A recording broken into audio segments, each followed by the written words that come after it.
हैं राजेश खुल्लर। 18 तारीख को भी जारी हुए थे ऑर्डर, पहले 4 घंटे बाद ही होल्ड किया था ऑर्डर।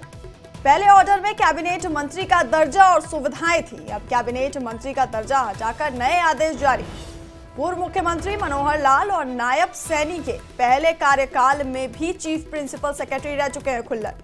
तो बड़ी खबर आपको बता रहे हैं, राजेश खुल्लर सीएम के चीफ प्रिंसिपल सेक्रेटरी के तौर पर नियुक्त हुए हैं। रिटायर्ड आईएएस अधिकारी हैं राजेश खुल्लर।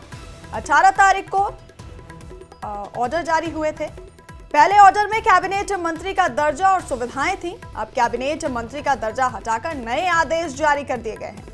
पूर्व मुख्यमंत्री मनोहर लाल और नायब सैनी के पहले कार्यकाल में भी चीफ प्रिंसिपल सेक्रेटरी रह चुके हैं खुल्लर।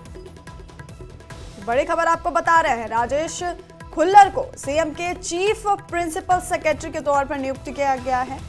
रिटायर्ड आईएएस अधिकारी हैं राजेश खुल्लर और पूर्व मुख्यमंत्री मनोहर लाल और नायब सैनी के पहले कार्यकाल में भी चीफ प्रिंसिपल सेक्रेटरी रह चुके हैं खुल्लर।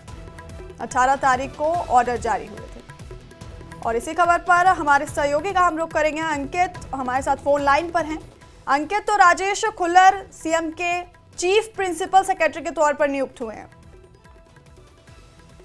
राजेश खुल्लर को एक बार फिर से चीफ प्रिंसिपल सेक्रेटरी के तौर पर नियुक्त किया गया है और पहले भी आदेश जारी हुए थे 18 तारीख को भी, लेकिन उसके 4 घंटे बाद ही आदेशों को होल्ड कर दिया गया था, क्योंकि उन आदेशों के अंदर राजेश खुल्लर को कैबिनेट मंत्री का दर्जा और सुविधाएं भी दी गई थी और वो आदेशों के अंदर लिखी हुई थी। तो कहीं ना कहीं उसके बाद विवाद हुआ और सूत्रों के हवाले से यही बताया जा रहा है कि कुछ मंत्रियों ने इसके ऊपर ऐतराज किया, तो ऐतराज होने के बाद जो आदेश जारी हुए थे उनको होल्ड कर दिया गया था। और अब 3 दिन के बाद जो है एक बार फिर से आदेश जारी हुए हैं, तो अब इन आदेशों के अंदर कैबिनेट मंत्री का दर्जा नहीं दिया गया है, लेकिन chief principal secretary Rajesh Khullar को एक बार फिर से नियुक्त कर दिया गया है। आपको बता दें कि राजेश खुल्लर बड़े ही सुलझे हुए अधिकारी हैं और पहले भी जब पूर्व मुख्यमंत्री मनोहर लाल थे तो उनके भी वो प्रिंसिपल सेक्रेटरी रहे और फिर जब रिटायरमेंट हो गई उनकी तो 24 घंटे के अंदर अंदर ही उनको चीफ प्रिंसिपल सेक्रेटरी के तौर पर नियुक्त कर दिया गया था।